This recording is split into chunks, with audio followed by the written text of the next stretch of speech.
Mame Mbaye Niang salaamaaleykum. Aleykum salaam Babacar. ñu ngi nuyu El Hadj Ndiogou Diène yow yaay ministre chef de cabinet président de la République démb seen parti bi di APR la am fukki at ak ñaar ñu waroon ko mandargaale ko xew ca seen daluwaay siège parti bi nit ñi sànq fa woon ñu waxoon itam président de la République daa war a teew seen njiitu parti Macky Sall. waa présidence de la République sax waxoon nañu bërëbu tasum xabaar yi journalistes yi dem leen ndax Macky dina ñëw waaye ñëwul lu tax ñëwul. waa déedéet Babacar doo ko xoole noonu li ngay xool mooy que président de la République du président wu APR rek donte loolu la njëkk a nekk avant muy jël bokk ci élection yi bay nekk njiitu réew mi mais léegi li nga war a jàpp surtout mooy que certes président wu APR la.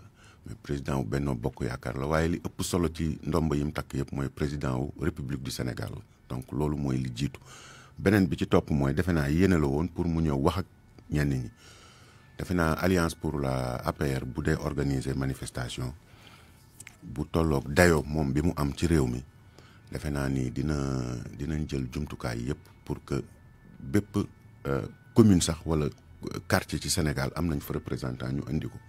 tàmm nañ organiser waaye fii yëfi toll tamit ak ragal bi ñu ragal ci deuxième vague am ci affaire mbas mi loolu tax na xëy na suñuy comportement ñu ci anticiper pour que éviter loolu balaa situation yi du ñu imposer ñuy mën a jël benn mesure ñun ñëpp xam nañ ni parti politique lañ bon parti politique ay nit lay ut mënoo di ut ay nit ba pare di def loo xam ni suba mën nañ la ko xase wala suba mën na ci doon départ. tombe day waral ay gaaf ñu woote mbaboor ñëpp ñëw président ñëw gannaaw suba kaay yi commencé yokk ñu naan waa APR yi bon ñun tamit li ñuy def dafa war a méngoo tamit ak doxalin bi ak gis-gis bi yooyu mën na justifier li tax du président de la République rek moo bañ a ñëw man mii sama bopp demuma woon ci umpul kenn ni que membre fondateur APR la mais am na ñu fa daje jot a waxtaan fàttaliku bis bi ma war a fàttaliki tamit ni que li ñu mbébétoon surtout ci secrétariat exécutif bi mooy anniversaire bi ñu jagleel ko ñi àndoon ak ñun ci yàlla dogal fekke wuñ loolu lañ gënoon a yitteel ni nañ ñaanal ñooñu. loolu am na solo waaye leneen loo xam ne te seetlu ci seen parti bi mooy. njiit la Macky Sall daanaka néewal na doole ñëpp. misaal ci yeesal gi mu yeesal gouvernement bi rek. ponkal yi neewoon ci yéen te mu génne leen ci gouvernement bi. moo tax seen parti mel ni lu wéet yéen kaay yëpp méngoo nañ daanaka tey ne mànkoo nañ ne. seen anniversaire démb bi moom dafa xawoon a lewet lool. est-ce que loolu ñi ñu jëlee seen i place taxul mu demee noonu itam.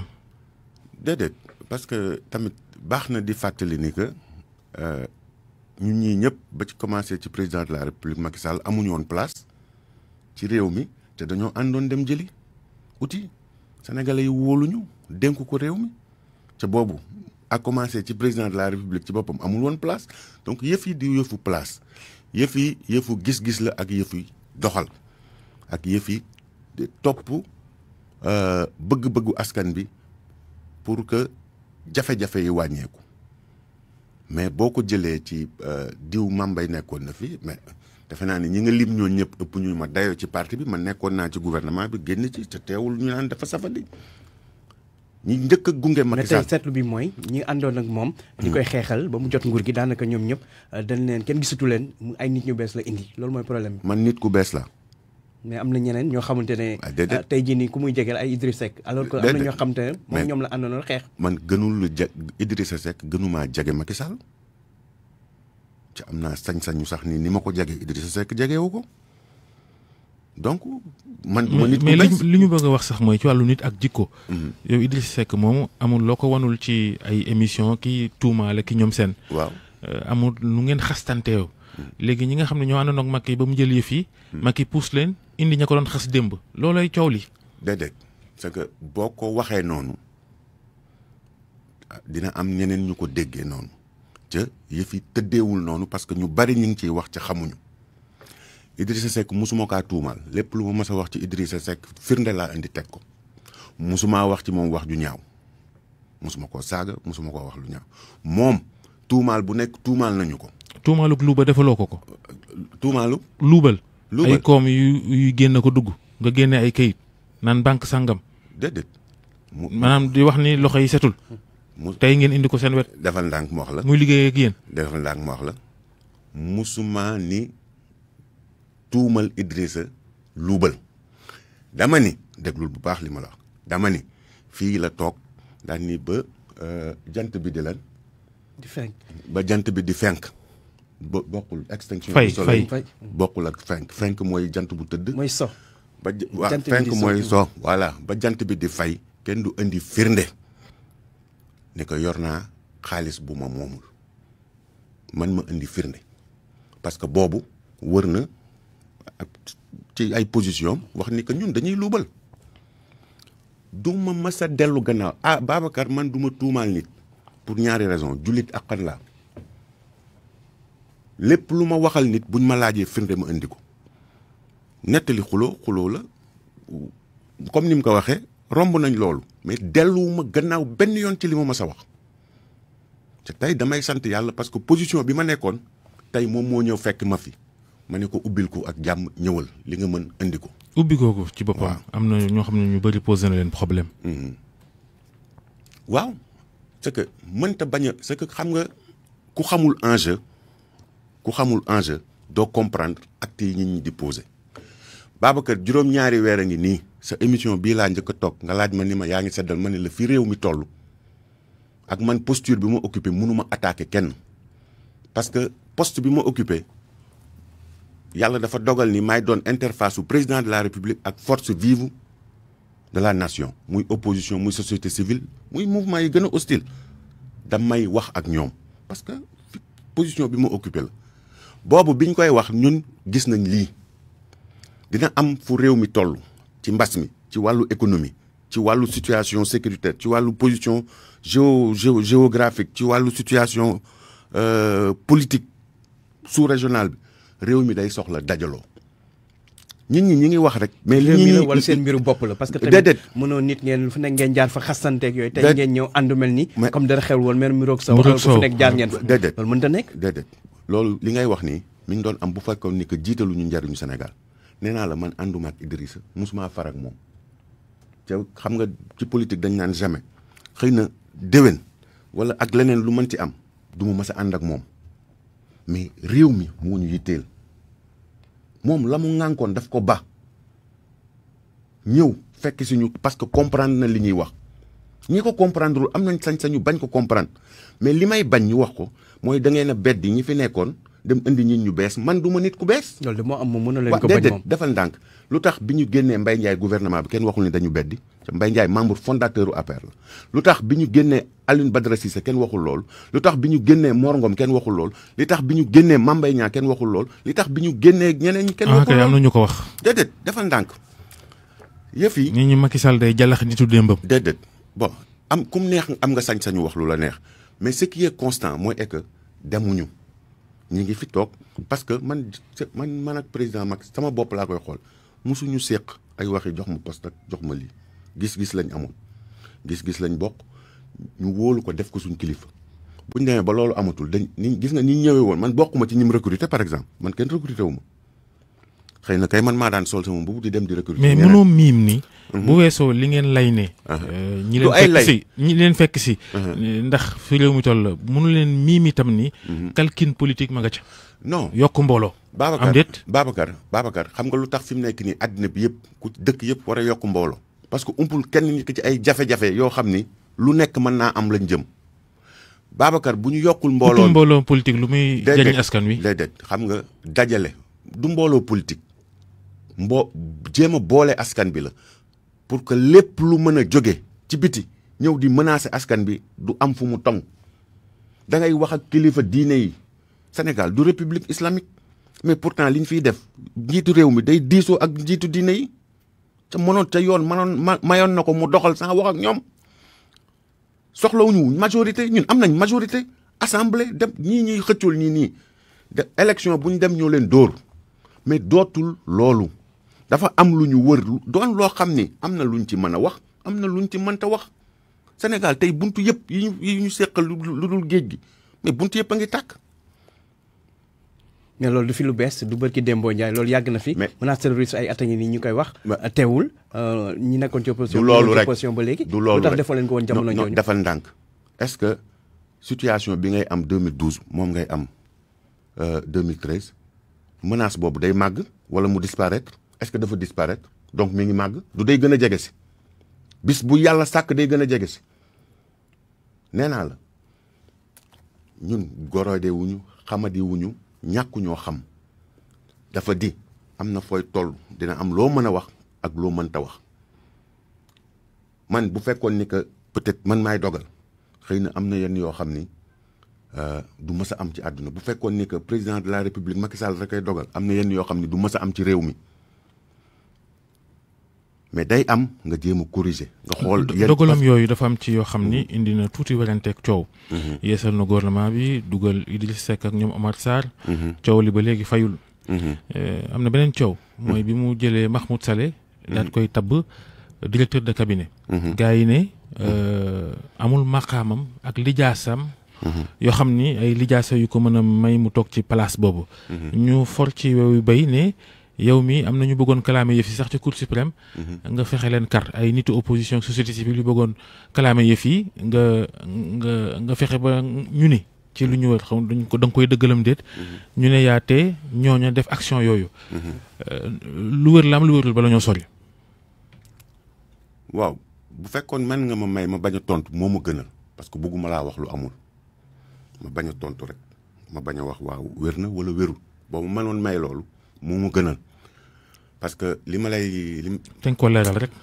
li may fàttali mooy que nee naa la bi may commencé man fi ma toog responsabilité yi ma président de la république dénk damay wax ak moom ak ñeneen ak sax ñu farul ak ñun donc bu ma sañoon yi may wax ak ñoom mën a bañ a nekk ci biti. et loolu tax na tey ba am na sax position yoo xam ni mënatuma ko jël parce que mënu may wax di leen ŋàññi ci suba si bu ngoonee ma bëgg a wax ak ñoom day xaw a jafe li nga wax noonu am na.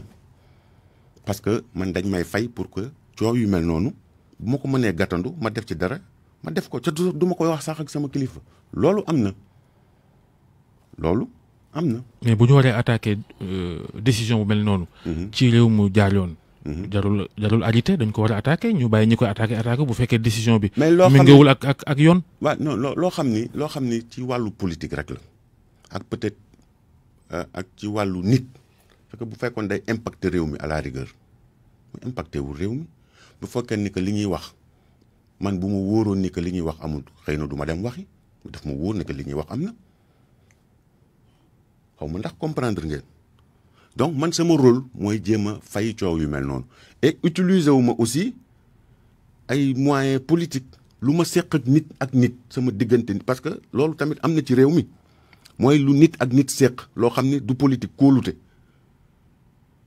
firndeel li may wax mooy ci bari day am da ngay doo dégg sax nitu opposition wax ci parce que yenn saa ñoom fee lañ fare ñun fii lañ fare mais ku ci nekk xam na aqulaay taalaam li nit ki sañ ak li nit def ni mooy bu la déggee mooy noppaloo opposition bi.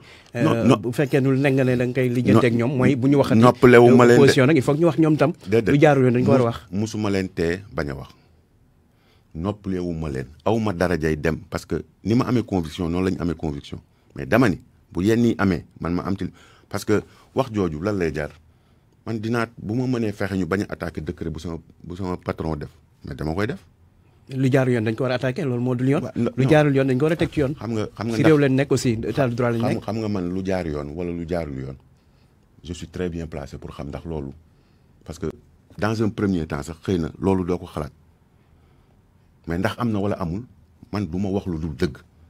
et soutenir fii Sénégal mënoo fay wax. est-ce que Macky Sall waroon na nommer Mahmoud Saleh directeur de cabinet bu fekkee njàng ma ak xam-xam may ko mu yegg foofu. est-ce que loolu du erreur. mais buñ ko waxee nag buñ ko waxee ni que njàng ma ak egg na foofu.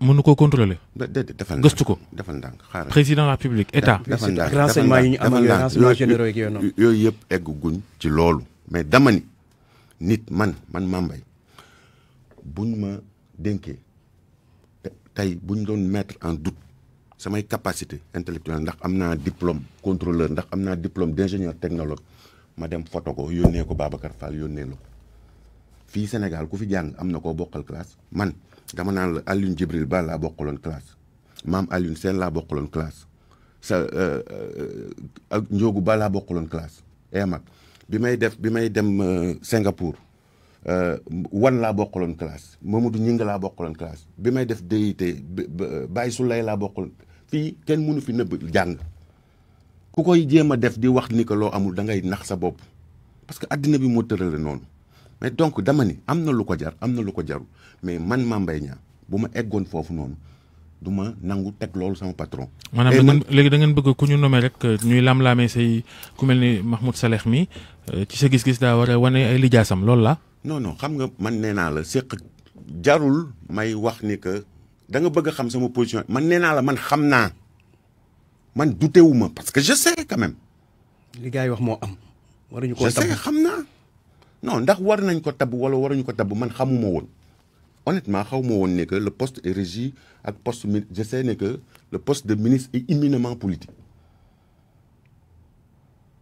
ça je sais mais conditionnalité yi ba léegi j'en doute. parce que directeur de cabinet googu Ablaye Wade mos na koo tabb Babacar Gueye.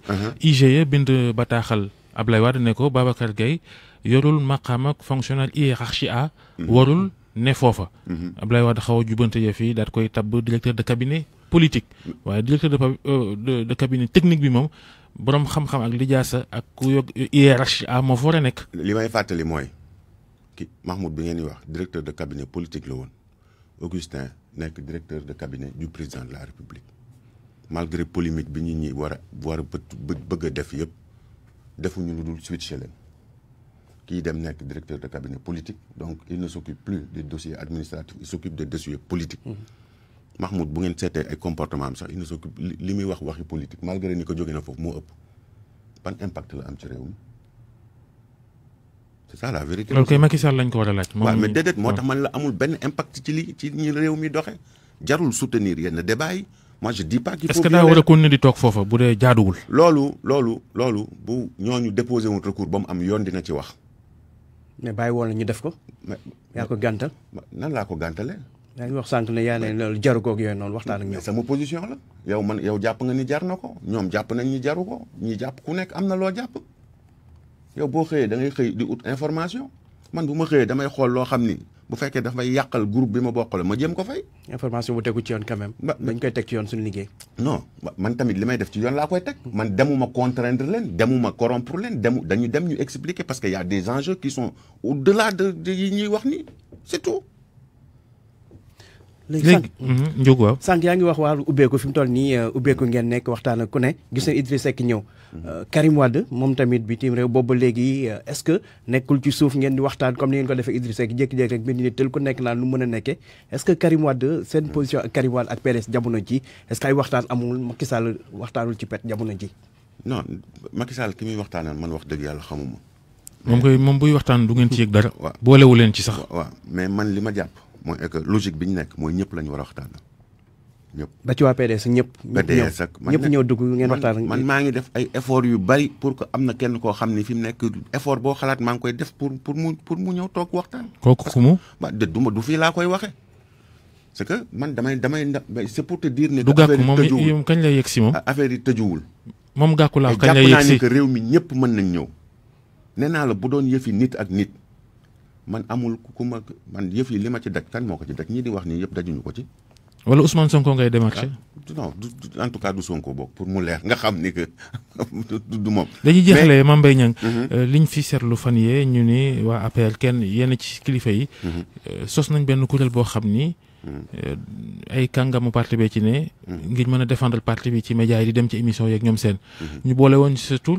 ñu déggaat ne nee nga bokkoo ca loolu nu mu demee fekkee nga comme wala lu tax boo nee bokkoo ca lu tax bokkoo ca. parce que ay waxi kese la dara du ci dëgg c'est tout ay nit yu toog la xalaat seen benn xalaat après bëgg a wax defe naa nañ dem ci ñu respecté ku ci nekk dégg naa sax bañ ciy wax naan ay man ak Mahmoud dañuy jàppanteeg ay xam man Mahmoud bu ma doon jàppanteeg moom kon xëy na li nga wax nii sànq du ma ko dem defi Mahmoud directeur de cabinet la avant directeur de cabinet politique la woon léegi dootul directeur de cabinet politique day yem ci liñ ko yemloo dañoo nommé directeur de cabinet politique kuy toppatoo yëfi politique ñu bàyyi bañ a wax ay wax yoo xam ni tegul fenn affaire yi du activisme fu ci nekk bu yamee ci li ñu la dénk respecté li ñu la dénk yam ca rek bañ ci boole leneen problème du am. maanaam moom yemul Mahmoud Saleh yemul ci lañ ko dénk directeur de cabinet yemu fa. bu duggee ci lii ay affaire politique yemul ci liñ ko dénk. jërëjëf te daf ci war a yem. jërëjëf warul def leneen lu dul liñ ko dénk. jërëjëf Mame Mbaye amul leneen lu mën leneen luñ ko dénkul. yaay ministre chef de cabinet président de la République.